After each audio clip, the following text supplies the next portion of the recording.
Welcome, friends, to Amir Shakur Speaks with your host, Amir King 7 Shakur. And y'all know who that is. That's yours truly.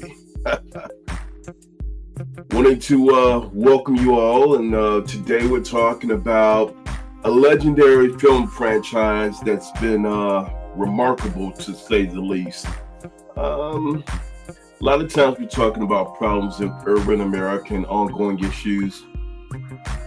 It's about art and culture now. It's about where the juncture of culture and entertainment and, just really this franchise, the Black Panther franchise, have really changed the imagination of the masses. So, I'm going to get into what it is and the pros and cons of it and the who's, what, when's, where's, and how's. Y'all know how we do. So, with that being said, I'd like to welcome you to Amir Shakur Speech, which brings the best in urban faith, politics, and news, all done from an inspirational, conscious perspective. So if you haven't done so, please go ahead and subscribe and like. And tonight's show is sponsored by the Chicago Urban Daily and the Global Influencers Playbook. Let me tell you a little bit about the Global Influencers Playbook. So we're leading a pioneering free training initiative that's going to be broadcast in cooperation with LinkedIn, Facebook, SoundCloud, and the global online community to empower individuals, unlock their potential, and thrive in a digital landscape.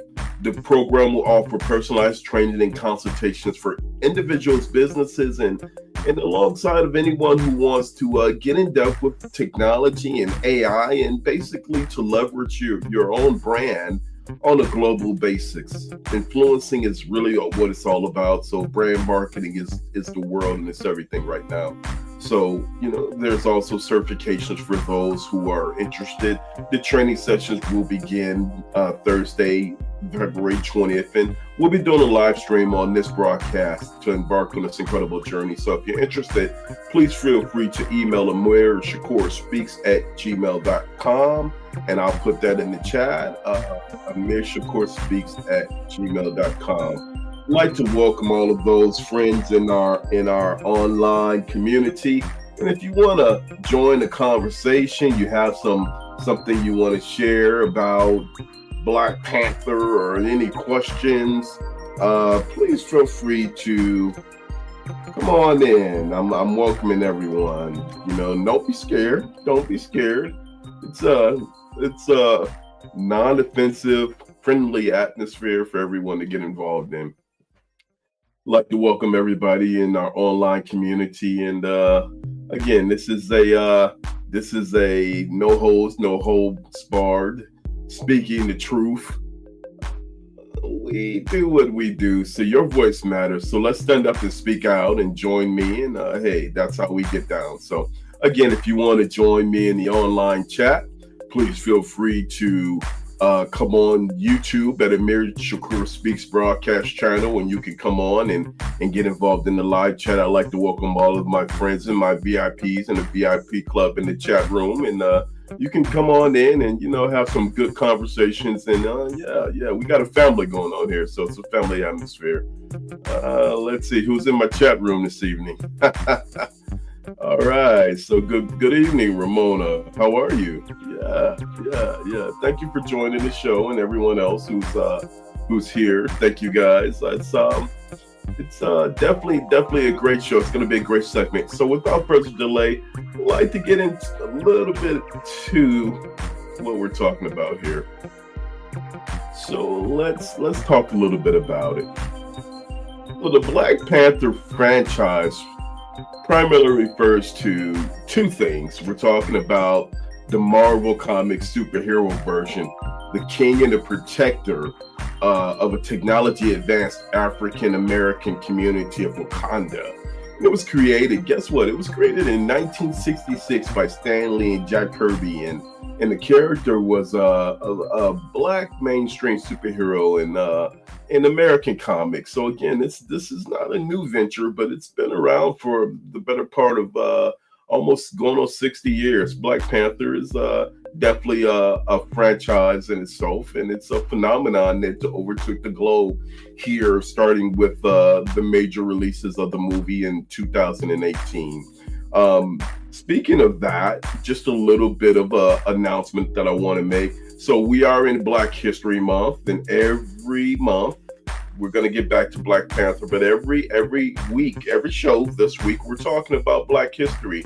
And because we are not stretched and we are on the conversation, I'd like to say that with our visionary of entertainment or music or business or economics, this one would be a gentleman you know and love so well. And unfortunately, he passed away. He's no longer with us.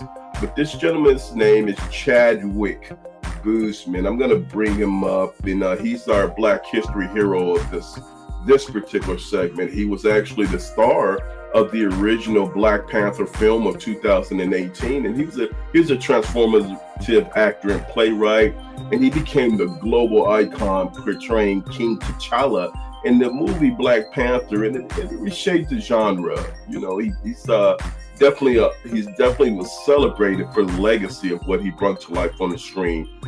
We first saw him in the Jackie Robinson biopic in 2013, and then for those who will remember, he starred as James Brown in 2014. He was Thurgood Marshall in 2017's The Marshall movie, and again, he played T'Challa, the Black Panther in the Marvel Comics movies from 2016 to 2019. Boseman passed away on April 28th of 2020 at the age of 43 due to colon cancer. So may he rest in peace. He had been diagnosed with the stage 3 cancer in 2016, but he kept the illness private, primarily for filming many of his most famous roles. He wanted to get those done, and we thank him for the gift that he gave. He dedicated his life to his art, and he dedicated his life to us. So we want to thank him, and again, we remember our Black History hero, Chadwick Boseman. All right. Thank you. Thank you again. So if you're just joining, I'd like to say, again, hello. And we're talking about the Black Panther franchise, y'all. This franchise is something that was a phenomenon, and most of the people remember the movie in 2018. But guess what? It turned 60 years old, the 60th anniversary special of the original Marvel comic, which I actually have it right here. Look at that. Look at that. Look at that.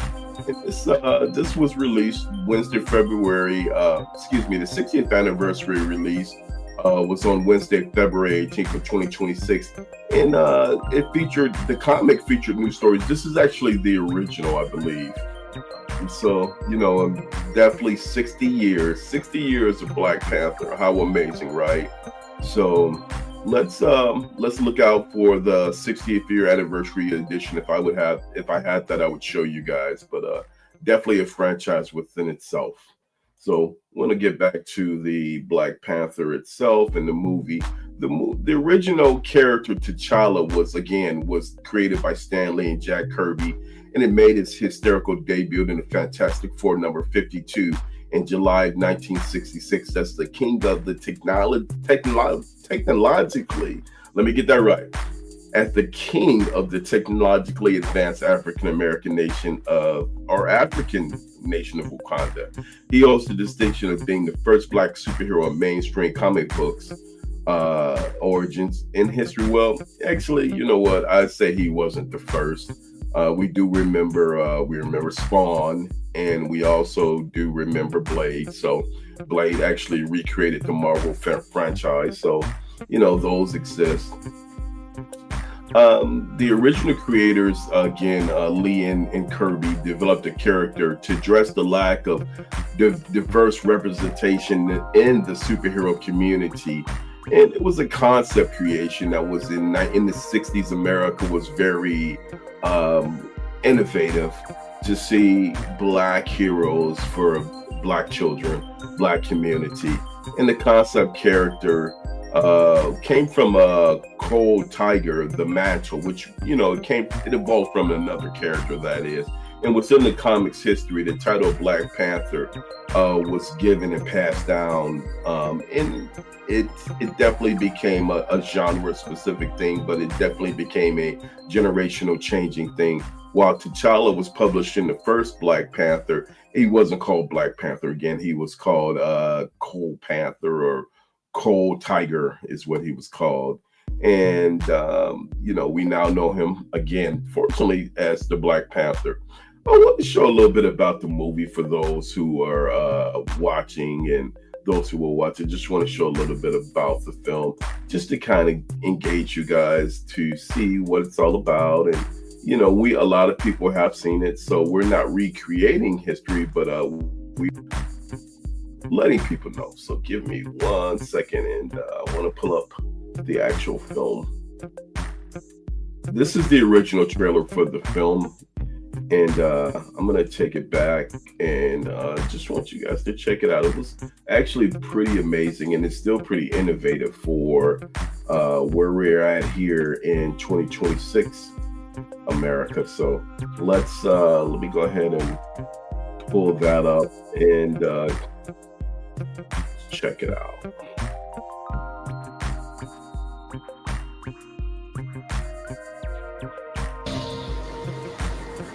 I have seen gods fly.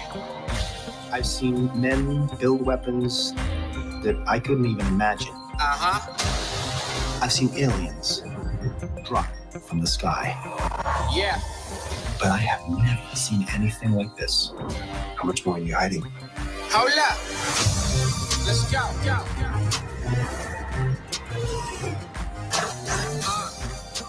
We are home.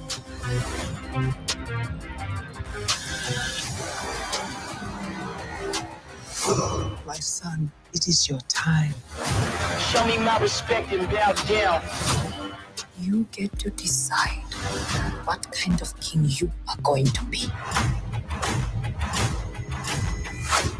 Don't freeze. I never freeze.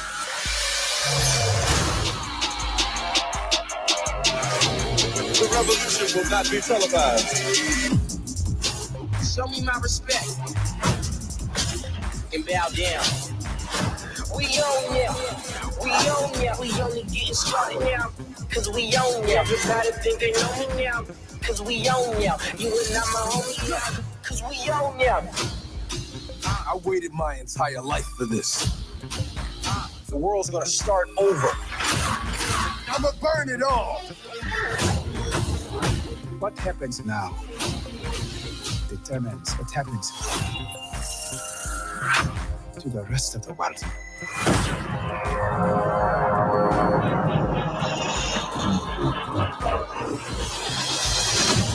You will not be able to stay home, brother. You will not be able to plug in, turn on, and cop out. The revolution will not be televised. Let's have some fun.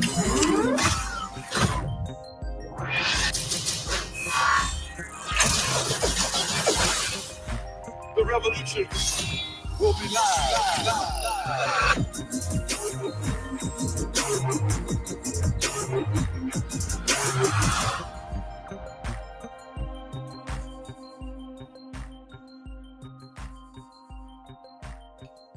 All right, y'all. So quite an amazing film.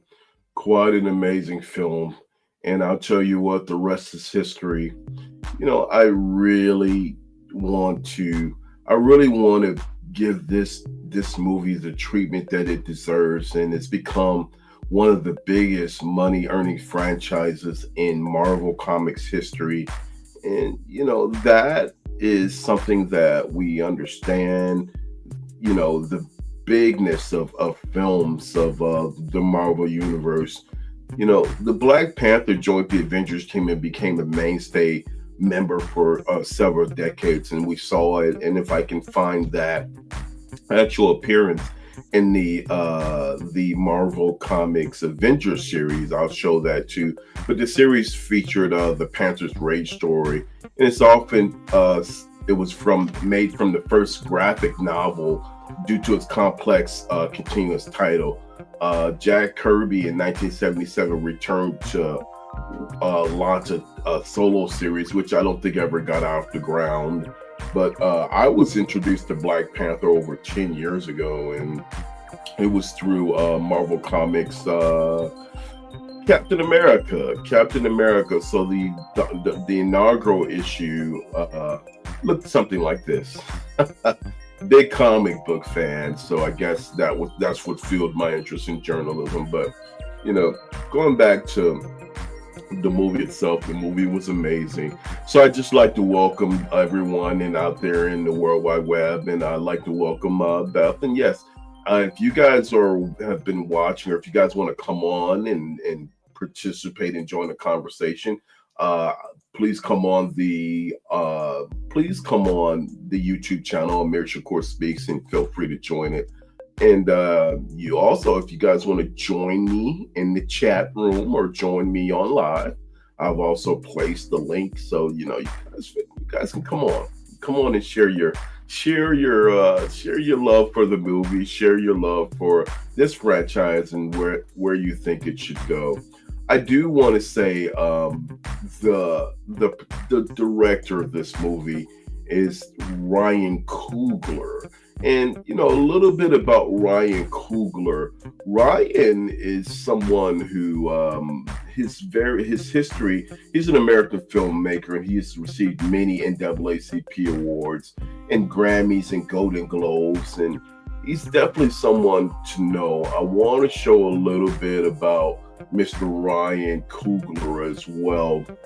So we'll show that after a while, but as of Ryan was the director of this film, and this film became a cultural phenomenon, grossing over $1.3 billion as we speak. $1.3 billion, and I believe I gotta really check those numbers because that seems a little low. 1.3 billion, and becoming the first superhero movie to be nominated for the Best Picture Oscar in 2018. So that was in 2018 alone. So I'm sure it's triple that. In 2022, the sequel was called Wakanda Forever, and it didn't obviously because Chadwick had passed away. It featured Latita Wright, who plays Shuri, his sister, who took up the mantle of the Black Panther. A third film is currently in development by Marvel Studio, which reports filming will begin in 2027 for a 2028 release. And we're looking forward to that as well.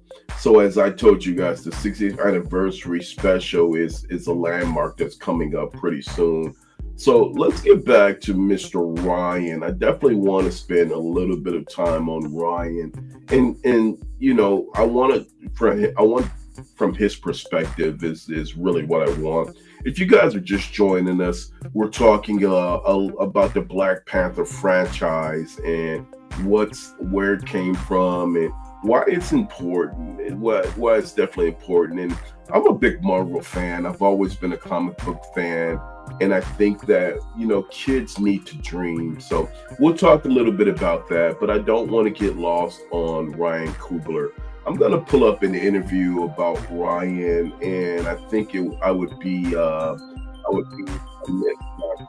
Ryan's background. So we'll pull up the interview. So Ryan Coogler is the director of Black Panther. He's an Oakland-based filmmaker and producer known for weaving social commentary into blockbuster films. I mean, his first notable film was Fruitvale Station. He directed the movie Creed and Black Panther. I mean, some very huge films. Judas and the Black Messiah, Space Jam, A New Legacy. Ryan is somebody who I've met before, definitely somebody who's very humble, very down to earth. If you know him, he's a very down to earth presence, and definitely someone who has a lot to offer. Let's go ahead, and I just want to bring up I wanted to bring up an interview with Ryan so you guys can kind of see what he is, what type of person he is, and where he's coming from. So give me 1 second while I pull up that interview, and we'll get that baby pulled up. Here we go.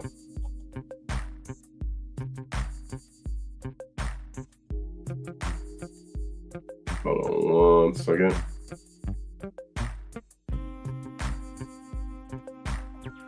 All right, hold on 1 second. Let's remove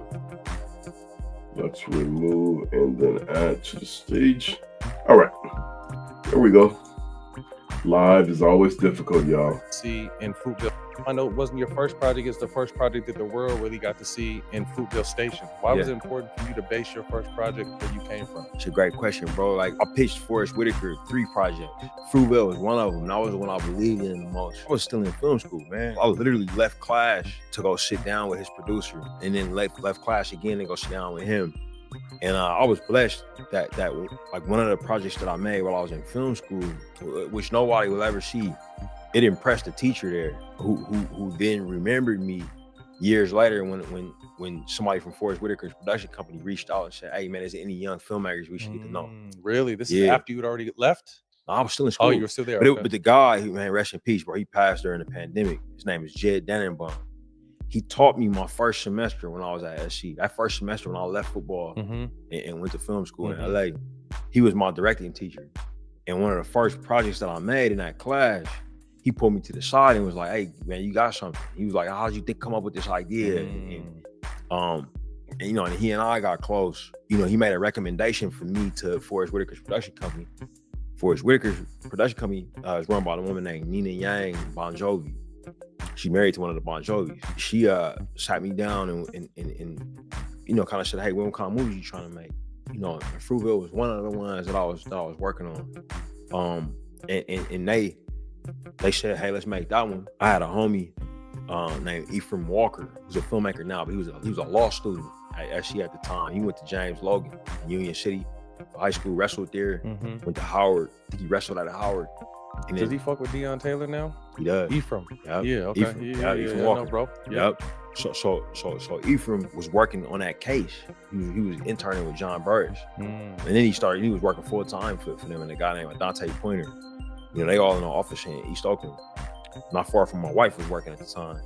And so I was, you know, going back and forth from there and you know, getting to know John Burris and then got to know the family. And then, you know, we made the film. And I think the film's impact, because it was a very low budget independent film, but I was able to be very potent with that money because I knew the world. Yes. You know what I'm saying? I didn't have to spend time researching the world. I was just researching the people. You know what I'm saying? And we were able to execute that. And I think that knowledge of the Bay Area helped me to make a better film about it. You fast forward to Creed, which is my next project.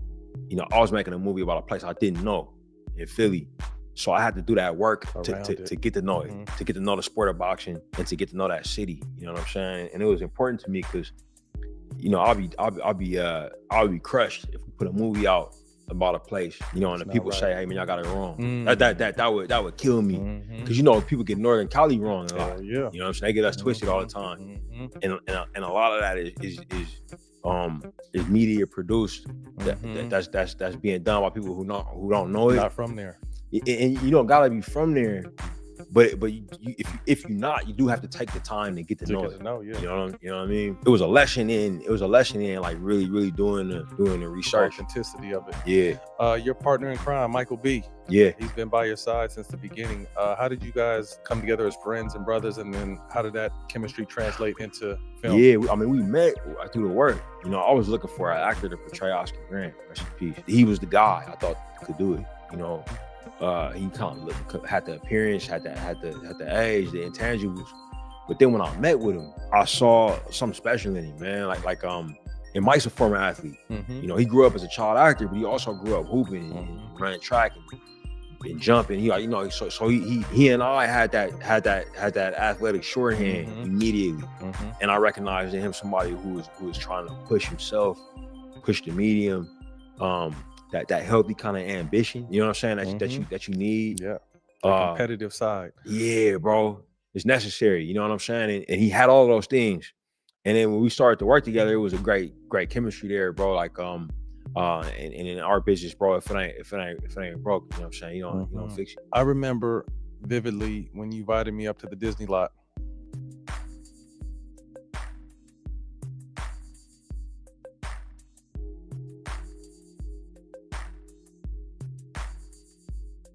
So yeah, that's a little bit about Ryan, and Ryan is, in his latest film, Sinners. I don't know if you had the chance to see Sinners. His ongoing collaboration with actor Michael B. Jordan, and the emotional lessons he has created since the passing of Black Panther stars Chadwick Boseman.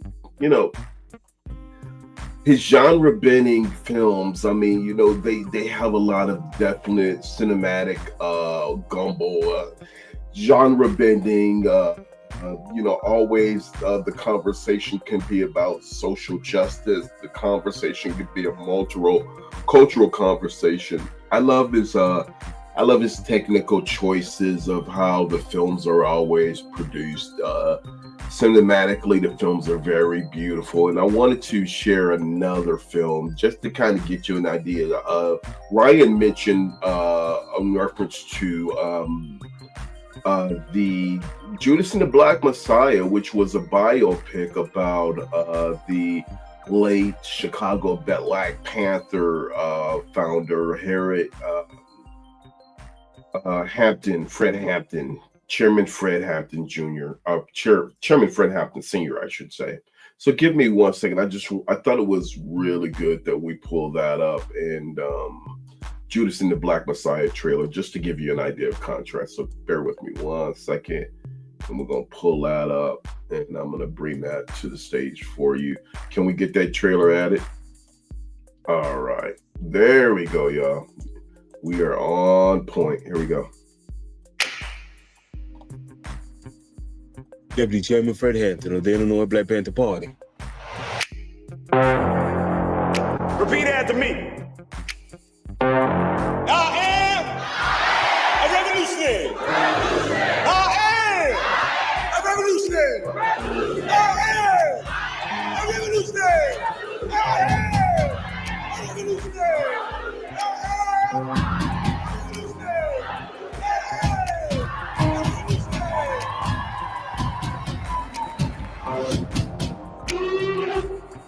You're looking at 18 months for the stolen car, 5 years for impersonating a federal officer, or you can go home. The Black Panthers are forming a rainbow coalition of oppressed brothers and sisters of every color. Their aim is to sow hatred and inspire terror. I will learn all that I can. These ain't no terrorists. You can murder a liberator, but you can't murder liberation. You can murder a revolutionary, but you can't murder revolution. And you can murder a freedom fighter, but you can't murder freedom.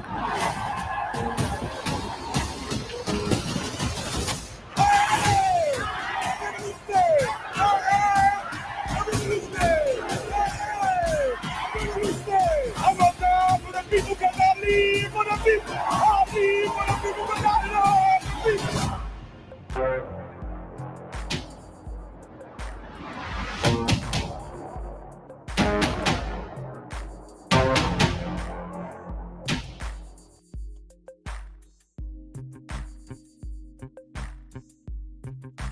So again, there it is. I mean, Ryan Coogler, for me, is one of the most pronounced film directors in our century, and we can continue to look at his work. I think you should. I don't think you should ever sleep on Ryan.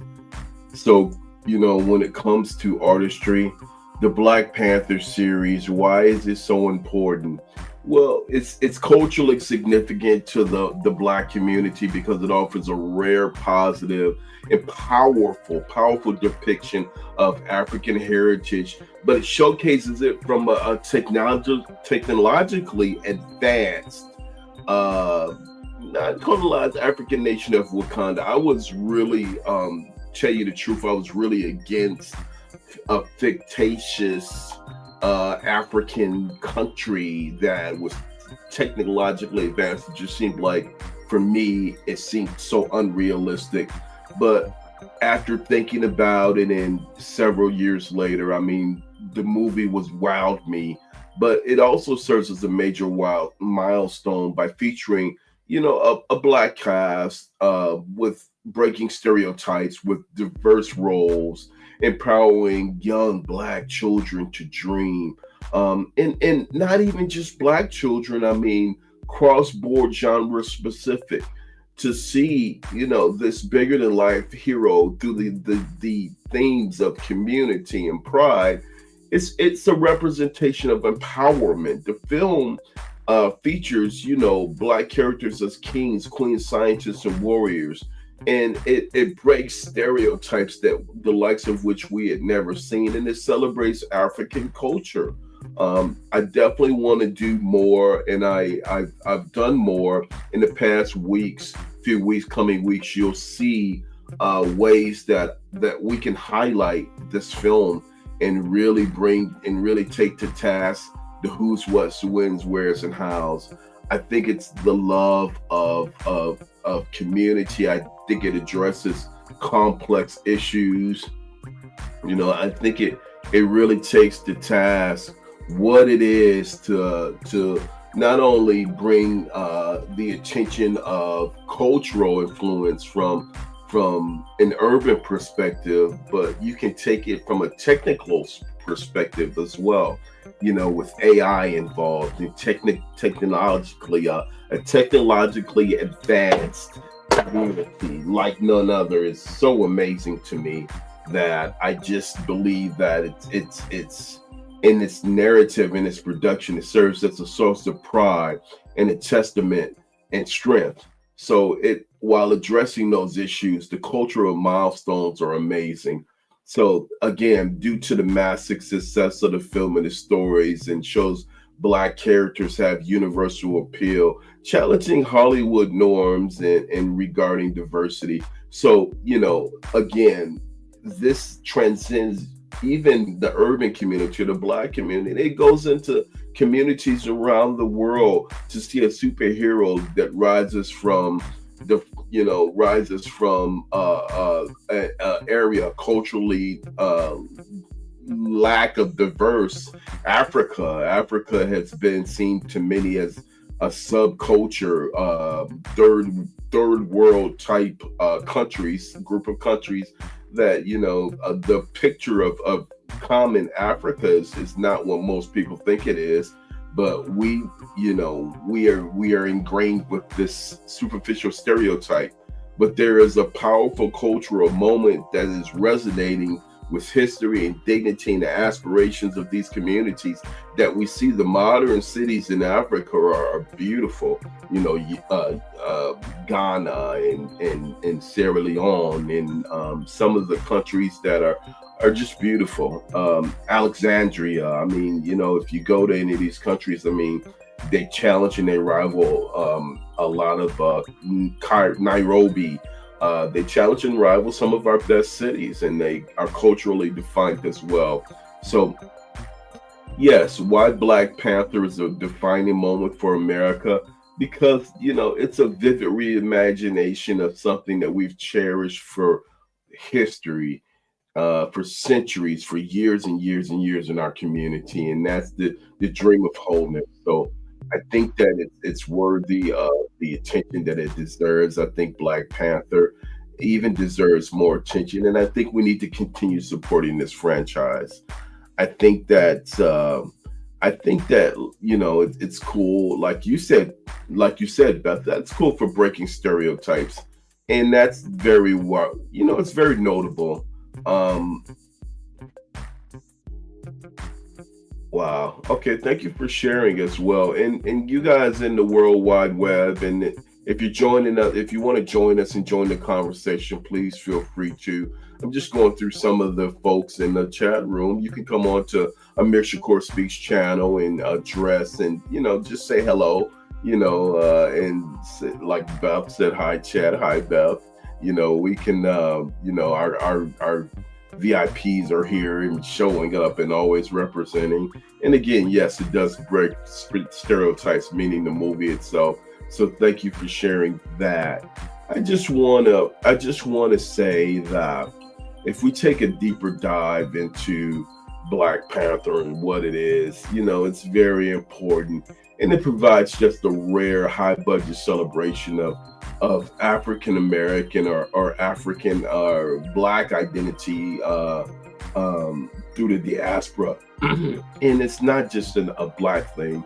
I like to say urban America, because the excellence that centers on a narrative that's free from trauma and colonialism. I mean, we see around the world people fight colonialism, and I think that this particular king, T'Challa, and Shuri, and some of the inspirational models of leadership show not only just leadership, broad strength, but scientific beauty. You see that. You see the vision of Wakanda as a technically advanced African nation that comes, and it's brought back through the eyes of technology, and I think that's very, very important. So I'm going to, I'm not going to be long-winded with this, but I will say that if you guys, or if anyone has anything that they want to share about the movie, either now or later, please feel free to go on to the chat and put it in the comments. And Black Panther for me is definitely something that I will support. It's a movie for me that has changed history, and we're going to continue looking on. We're going to continue looking on and really just breaking it down for what it is. I like the fact that you said it gives a sense of pride, dignity, and a sense of honor. And yes, and let's say one thing, okay? That's not just in the Black community, but that's just across the board. I did want to show one more video, so guys, be patient. I'm going to keep talking while I can see if I can get that pulled up, or maybe one of my fictitious producers here can get it pulled up. But the Avengers is the Avengers movie with Black Panther is what I want to show, because I thought that was pretty magnificent too, and that was amazing as well. And if you guys haven't seen these movies, please go either order it, go online, go on Netflix and pull it up. I mean, these movies are so amazing. And by the way, here we go. Let's see if I can pull it up. Are you in supportive of the Black Panther franchise? Are you going to see or wait for the next installation? They're saying it's going to be another 1.5 to 2 years before the next one comes, but let's see. Oh, and by the way, you know what? Give me a second. I'm going to show you guys. There is a new Black Panther. So hold on one second, and we.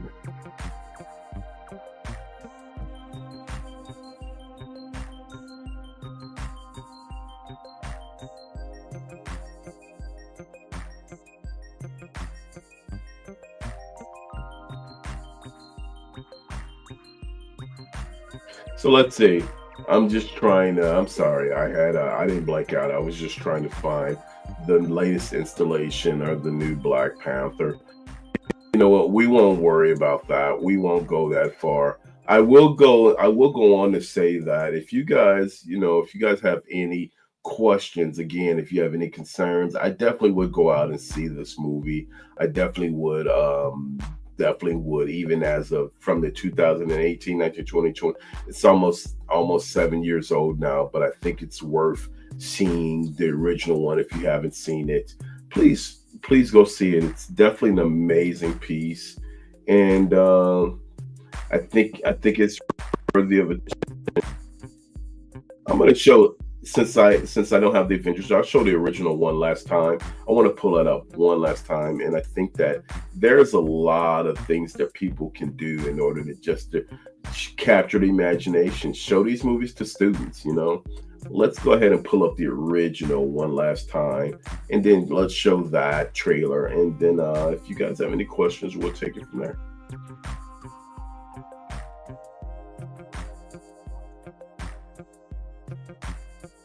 Let's.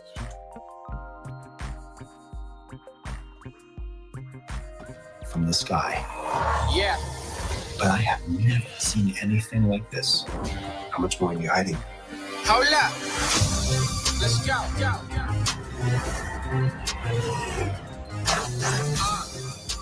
We are home.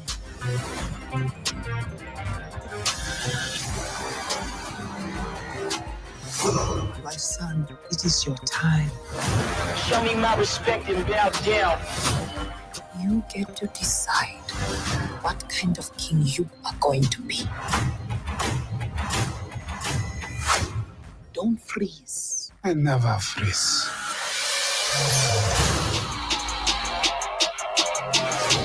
The revolution will not be televised. Show me my respect and bow down. We own ya. We own ya. We only getting started now. Cause we own ya. Everybody think they know me now. Cause we own ya. You and I'm a homie now. Cause we own ya. I waited my entire life for this. The world's gonna start over. I'm gonna burn it all. What happens now determines what happens to the rest of the world.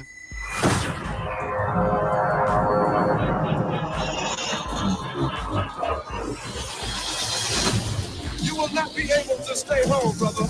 You will not be able to plug in, turn on, and cop out. The revolution will not be televised. Let's have some fun.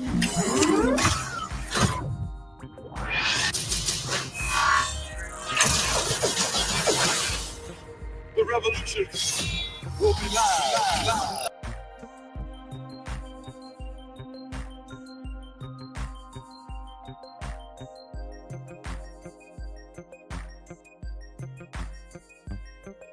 So there it is, y'all. There it is.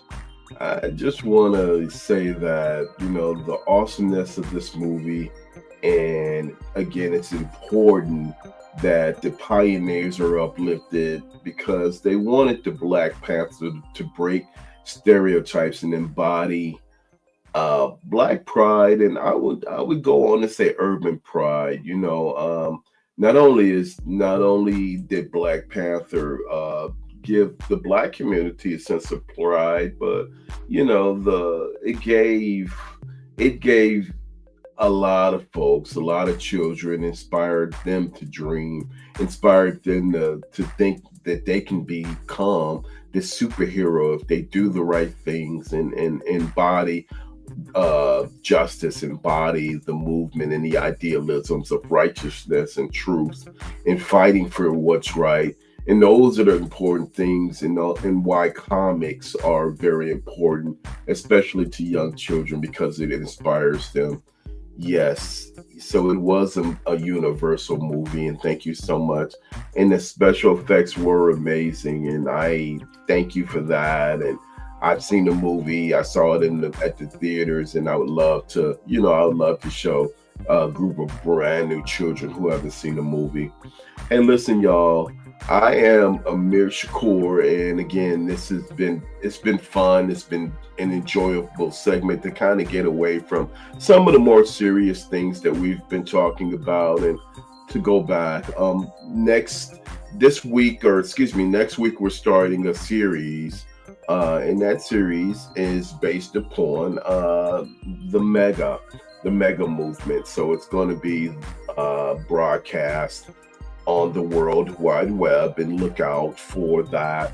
And also, I wanted to send a shout out to my peeps around the world, the Thornton Township Citizens Action Committee, the UK, my growing fan base in Canada, and I'm thankful for my growing worldwide fan base.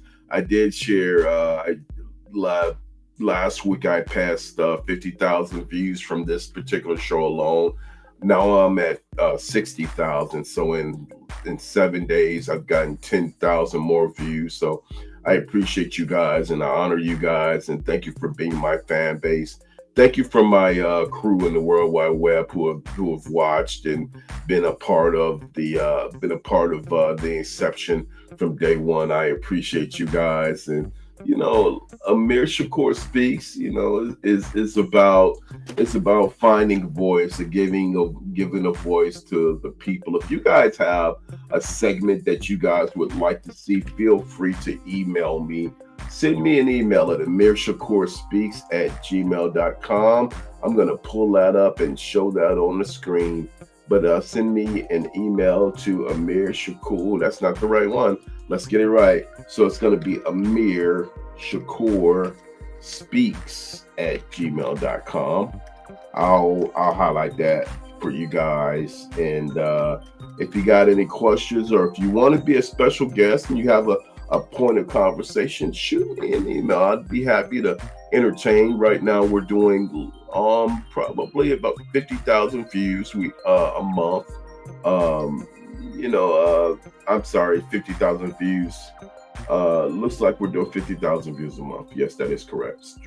So there are milestones going on here culturally and everything else. And, we are going in the next several months. We are seeing a level of success, and that's being demonstrated by our viewership. And so hopefully we can continue to have universal appeal, change perspectives regarding norms, regarding diversity, regarding just the urban community. And these are the types of things that I like to do. So if you want to reach out to me or my team, Amir Shakur speaks@gmail.com. I appreciate y'all being a part of the show. And thank y'all again. And hey, make sure that if you haven't seen Black Panther, go ahead and check that out, because it's definitely worth watching, definitely worth looking at. And I always leave with the tip of the day. I got to make a habit doing that. But let's see. That tip would be, everything in life we do echoes in eternity. In life, everything we do echoes in eternity. Let me get that right and do it the right way. In life, everything we do in life echoes in eternity. Hit the like button, y'all. Subscribe and share. And what did you say, Beth? I will watch it. Thank you. And thank you, Ramona, for hit the like button, subscribe, and share if you haven't. And hey, listen, y'all, this is Amir Shakur Speaks. My time is up. But thank you, and be watching out for the next few announcements, especially our series on the fall of Mega, the potential fall. And we are actually addressing that in the series. So go ahead and look out for that at Amir Shakur Speaks broadcast channel. You can find us on YouTube. You can find us on Facebook. Like and subscribe. And thank you again. I appreciate y'all. And we're out.